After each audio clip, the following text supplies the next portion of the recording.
장룡. 누구세요? 모르는 건데 왜 칭찬해요? 어이없네. 어이가 아니라 어이. 네? 말투 왜 그러냐. 막스라고 만들어준 글자 아니다. 나야 세종할아버지.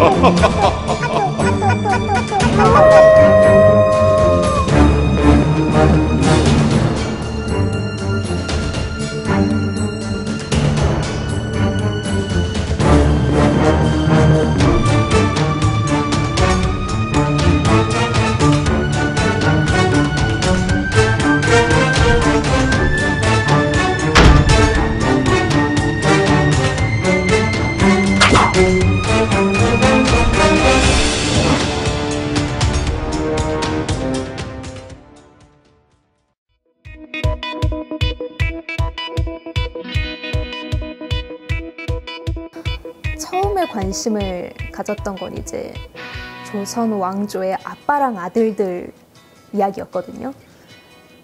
책이라던가 아니면 드라마를 보는데 굉장히 잘 만들어진 드라마는 어떤 거대한 사건보다는 그 안에 있는 인물들을 굉장히 잘 설명하더라고요. 그러니까 캐릭터를 잘 잡은 그런 작품들이 있어서 가령 정도전이라든가 KBS 아니면 도서 중에서 왕과 아들이었나 하는 책이 있었는데 짧은 거기에서 이제 왕과 세자의 관계를 그냥 일반적인 가족을 표현하는 것처럼 묘사를 해놨는데 그게 굉장히 재밌었던 거예요. 아 그러고 보니 그렇지 이제 태조하고 태종이 교과서에서는 뭐 왕자의 난, 뭐 정치적으로 반목 이렇게만 올라가 있었지 그 둘이 아빠와 아들이라는 생각을 해본 적이 없구나 싶어서 그런 이야기 위주로 찾아 모았어요. 이제 가정사 위주로 뭐 아빠와 아들 아니면 아빠와 딸, 딸과 엄마 그러다 보니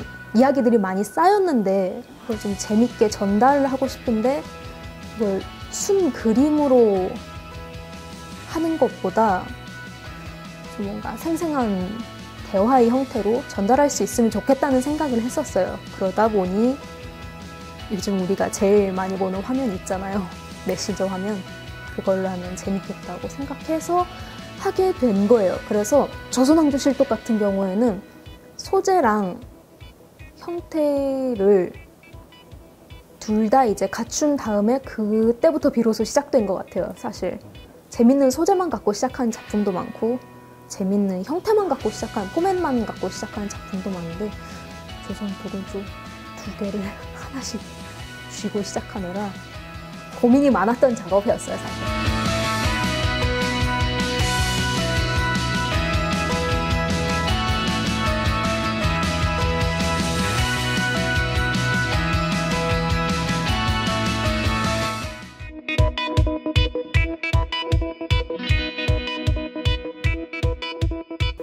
일단 과거의 것들을 봐야 하니 주로 역사서 보거나 아니면 실록이나 일성록이라던가 하는 그 정사 책들 있잖아요. 그것들 보는 시간도 갖고 그 다음으로 리얼해야 되니까요. 아무래도 요즘 읽는 독자들에게. 그래서 관찰하러 다니는 것도 사료 수집 못지않게 중요하더라고요. 그래서 막 페이스북 여기저기 정처 없이 돌아다니기도 하고 그 개그 짤들이라고 모아놓은 것들 있잖아요. 뭐 구남친으로부터의 메시지라던가 엄마들 꼭 이런 말 한다라던가 그런 것들 찾아서 보기도 하고 아니면 요즘 인기 있는 뭐 짤방이라는 사진이라던가 그림이 있다던가 아니면 대사가 있다던가 하면 그것도 모으러 다니기도 하고 해서 과거랑 현재를 계속 점프하면서 왔다 갔다 하고 있어요.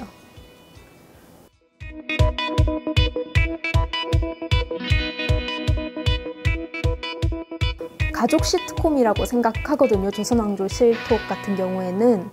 그렇다 보니까 이제 중요한 사건들이 있어요. 뭐 후기에 가면 뭐 이모곤란이 있다든지 아니면 임진왜란에 가면 뭐 한산도 대첩이라던가 아니면 중간중간에 사화 같은 것들도 있고 그런데 그것들보다는 그런 소용돌이 속에서 사는 캐릭터들을 좀 보여줄 수 있는 사건을 훨씬 주목하고 있어요. 그렇다 보니까 굉장히 사소한 것들을 보여줄 때도 있어요. 뭐 세종대왕이 혼민정음 창제한 얘기는 안 하고 세종대왕이 고기를 좋아한 얘기를 한다던가 그렇지 않으면 이번 임진왜란 같은 경우에도 그 임진왜란에서 이제 선조가 얼마나 좀 뭐라 그럴까, 그래요, 찌질한 반응을 보였는지 보여주기 위해서 이제 이순신 장군이 주인공의 한산도 대첩은 뺐다던가 하는 그런 것들이 있어서 캐릭터를 재밌게 보여주는 게 제 일이라고 생각돼요. 조선왕조 실록에 한해서는. 그래서 재밌는 개인의 가정적인 부분이 나올 수 있는 그런 자료들을 좀 모으고 있죠.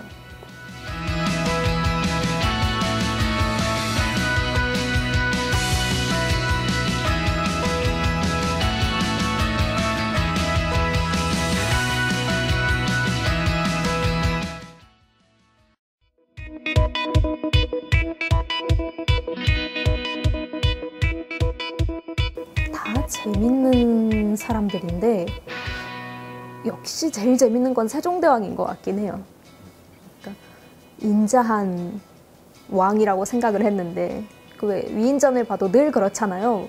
뭐 인자한 표정으로 누구를 끌어안고 있다거나 허허 웃고 있다거나 했는데 실제로 실록 속에서 세종대왕은 어렸을 때부터 약간 말썽쟁이 기질이 있더라고요. 좀 시니컬한 구석도 있고, 형이 자기보다 공부를 못했었잖아요, 양녕대군이.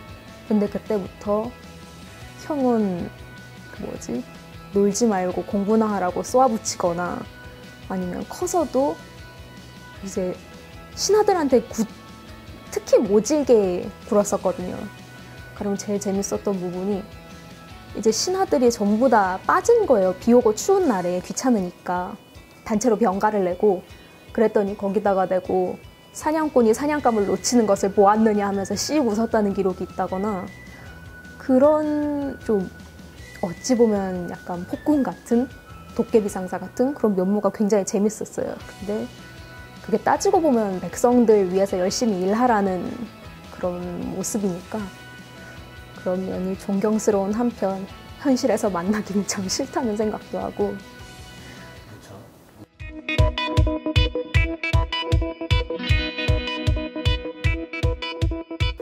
어차피 역사를 만드는 건 사람 이야기다 보니까, 그래서 조선왕조 실록이 재밌는 것도 그걸 사람 얘기로 풀어내서 그런 거잖아요. 해서 역사 공부를 하기가 싫다면 그냥 자기가 좋아할 만한 사람은 찾아낼 수 있을 것 같아요. 가령 요즘 드라마로 장영실도 하고 있고, 뭐 내가 공대생이라면 나도 장영실처럼 한번 성공한 뭔가 발명가가 되어볼까, 엔지니어가 되어볼까 싶으면 장영실에 대한 동화책을 볼 수 있을 것 같아요.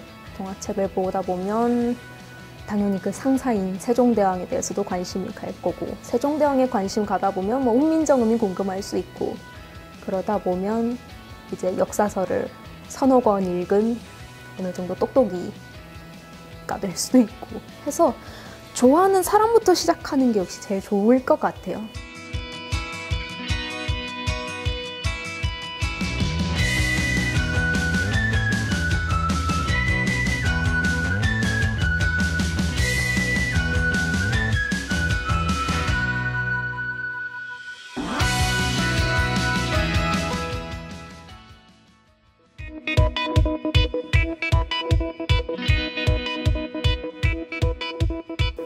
일단 저는 독자분들한테 해드리고 싶은 게 뭐냐면 그냥 한 명이라도 더 멋진, 좋아할 만한 사람을 만들어 드리는 거거든요. 그러니까 기쁘신 일도 있겠지만 아무래도 뭐 슬프거나 힘든 순간이 있잖아요, 반드시 살다 보면. 그럴 때 뭔가 웹툰 작가로서 그분들한테 도움이 될 만한 일은 역시 좋은 캐릭터를 드리는 수밖에 없을 것 같아요.